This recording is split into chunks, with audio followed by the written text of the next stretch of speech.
पंजाब के दरियाओं का सैलाबी रेला आज पंजुन के मकाम पर पहुंचेगा, जबकि इस सैलाबी रेले का 2 दिन बाद गुडू बैराज पहुंचने का इम्कान है। महकमा इत्तलात सिंध के मुताबिक हेड पंजुन पर पानी की आमद 2,27,710 क्यूसिक और इखराज 2,13,740 क्यूसिक रिकॉर्ड किया गया है।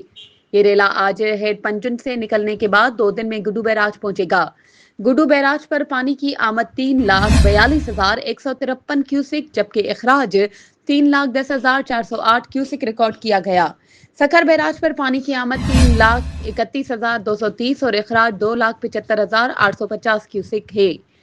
कोटड़ी बैराज पर पानी की आमद 2,47,146 और इखराज 2,09,431 क्यूसिक रिकॉर्ड हुआ। दरियाई सिंध में बढ़ते पानी और महकमाए मुमकिना सैलाबी सूरत हाल के पेश नज़र कोटड़ी बैराज के मकाम पर रेस्क्यू 1112 के कैंप कायम कर दिए गए हैं ताकि हंगामी हालात में फौरी मदद फराहम की जा सके। वजीर ज़राअत सिंध मोहम्मद बख्श महर ने गुड्डू बैराज और कंदकोट कशमोर बंद का दौरा किया। इस मौके पर उन्होंने कहा कि सूरत हाल काबू में है और किसी किस्म के खतरे की बात नहीं। ताहम 7 लाख क्यूसिक का रेला आने की तवक्को है। याद रहे कि दरियाए पंजुन पर पंजाब के दरिया यानी दरियाए झेलम, दरियाए चिनाब और दरियाए रावी, दरियाए बेयास और दरियाए सतलज के 5 दरियाओं का संगम कायम होता है।